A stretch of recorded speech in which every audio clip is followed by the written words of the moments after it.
আগৰ প্ৰশ্নটো যোনটো মাইলেজৰ প্ৰশ্ন আছিলে সেইটো আমি হাউ মাচেৰে ষ্টাৰ্ট কৰিছিলোঁ কিন্তু এইটো প্ৰশ্ন আমি হোৱাটেৰে ষ্টাৰ্ট কৰিছোঁ এনেকুৱা কিয় হ'ল বাৰু hello' friends welcome to my channel মই নম্ৰতা আৰু আজি আকৌ এটা ইণ্টাৰেষ্টিং টপিক লৈ আহিছোঁ যেতিয়া আমি এখন নতুন গাড়ী কিনিবলৈ এটা শ্ব'ৰুমলৈ যাওঁ তেতিয়া আমাৰ সেলছমেনজনৰ লগত যোনটো কনভাৰচেশ্যন হয় বলক সেইটো আজি আমি ইংলিছত কৰিব ট্ৰাই কৰোঁ সো আমি শ্ব'ৰুমলৈ আহি পাইছোঁ আৰু আমি ফাৰ্ষ্ট সেলছমেনজনক কি সুধিম মই এখন পেট্ৰল গাড়ী কিনিব বিচাৰিছোঁ মই মানে হ'ল আই এখন মানে হ'ল এ বা ওৱান গাড়ী মানেতো কাৰ চবে জানে আৰু পেট্ৰলটো এটা ইংলিছ ৱৰ্ডে হয় ৰাইট কিনিব বিচাৰিছোঁ মানে want to buy কিনিব বিচাৰিছোঁ মানে I want to buy মই কিনিব বিচাৰিছোঁ ওকে সো গোটেই ইংলিছ সেন্টেন্সটো কেনেকৈ হ'ব I want to buy a petrol car মানে মই এখন পেট্ৰল গাড়ী কিনিব বিচাৰিছোঁ অলৰাইট সো আমি যেতিয়া গাড়ী এখন দেখাব দিলোঁ তেতিয়া সেলছমেনজনে আমাক কি সুধিব অবভিয়াছলি বাজেটৰ কথা সুধিব ওকে সো আমাৰ নেক্সট সেন্টেন্স হ'ল মোৰ বাজেট 10 লাখ টকাৰ ভিতৰত ওকে মোৰ মানে হ'ল মাই আৰু বাজেটটো এটা ইংলিছ ৱৰ্ডে হয় 10 লাখ টকা মানে 10 lakhs ওকে ভিতৰত মানে হ'ল within সো ইংলিছ সেন্টেন্সটো হ'ব my budget is within 10 lakhs আৰু আপোনালোকে এনেকেও ক'ব পাৰে my budget is 10 lakhs easy okay so আমি বাজেটৰ কথা পাতিলোঁ তেওঁ আমাক এখন গাড়ীও দেখালে এতিয়া সবৰেটো এটা ফেভাৰিট কালাৰ থাকিবই ৰাইট এই গাড়ীখন কলা ৰঙৰ হ'বনে এই মানে হ'ল দিস গাড়ীখন মানে কাৰ কলা ৰঙৰ মানে ব্ল্যাক বা ব্ল্যাক কালাৰ ওকে হ'বনে question mark so do you have okay so আপোনালোকে যদি মোৰ আগৰ শ্বপিং ভিডিঅ'টো চাইছে তাত মই কৈছিলোঁ যে যদি এটা বাক্য য'ত হ'বনে আছেনে এনেকুৱা ধৰণৰ শব্দবোৰ ব্যৱহাৰ হয় মানে আমি এটা প্ৰশ্ন সুধি আছোঁ তেনেকুৱা বাক্যবোৰ সদায় ডু ডে ইউজ হয় ওকে ডু ডে ষ্টাৰ্ট হয় ওকে যেনেকৈ আমাৰ ফাইনেল সেন্টেন্সটো হ'ল ইয়াত do you have this car in black ইয়াত ব্লেক কালাৰটো নেলেখিলেও হ'ব ওকে সো আজিকালিতো পেট্ৰল আৰু ডিজেলৰ দাম বহুত বাঢ়ি গৈছে সেইকাৰণে গাড়ী এখনে কিমান মাইলেজ দিব সেইটোতো জনাটো বহুত ইম্পৰ্টেণ্ট ৰাইট এই গাড়ীখনে কিমান মাইলেজ দিব এই মানে হ'ল দিস গাড়ীখনে মানে কাৰ আৰু মাইলেজটোতো এটা ইংলিছ ৱৰ্ডে হয় ওকে কিমান মানে হাউ মাচ ওকে দিব মানে উইল গিভ কিমান হাউ মাচ আৰু দিব মানে উইল গিভ সো ফুল সেন্টেন্সটো হ'ল how much mileage will this car give okay so ইয়াতে এটা মন কৰিবলগীয়া কথা আছে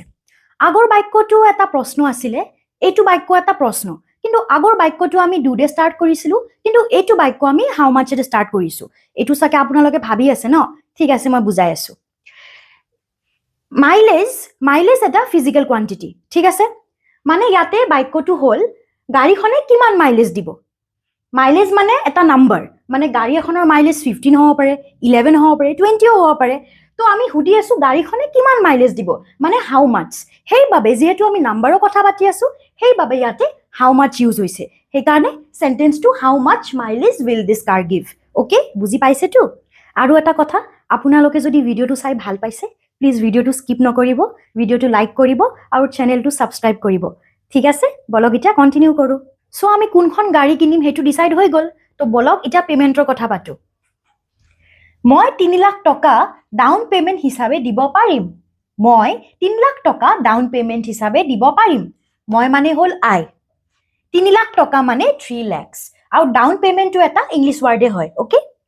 হিচাপে মানে এজ দিব পাৰিম মানে ক্যান পে তো ইয়াতে আমি পইচাৰ কথা পাতি আছোঁ সেইবাবে can pay okay so full সেন্টেন্সটো হ'ল I can pay 3 lakhs as down payment. So আমি 3 লাখ টকাটো ডাউন পেমেন্ট হিচাপে তো দিলোৱে এতিয়া বাকি এমাউন্টটো এটা লোন হ'ব সো আমি সেলছমেনজনক কি সুধিম যে 5 বছৰীয়া লোনৰ বাবে মাহিলী EMI কিমান হ'ব 5 বছৰীয়া লোনৰ বাবে মাহিলী EMI কিমান হ'ব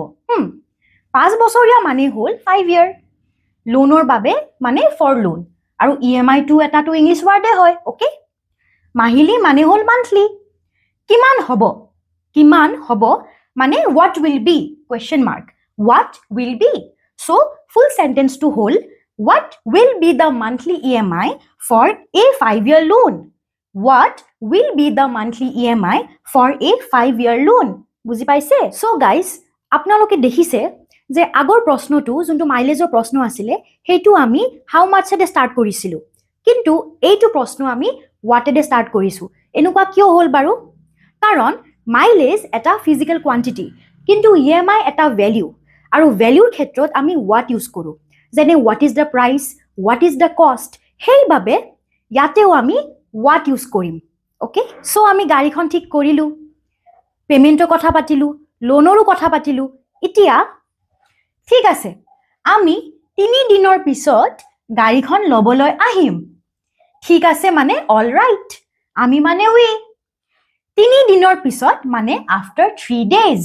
3 দিনৰ পিছত after 3 days গাড়ীখন মানে the car ওকে লবলৈ আহিম মানে will take delivery লবলৈ আহিম will take delivery সো আমি যেতিয়া গাড়ী এখন লবলৈ যাও তেতিয়া আমি ডেলিভারি লবলৈ যাম বুলি কও ঠিক আছে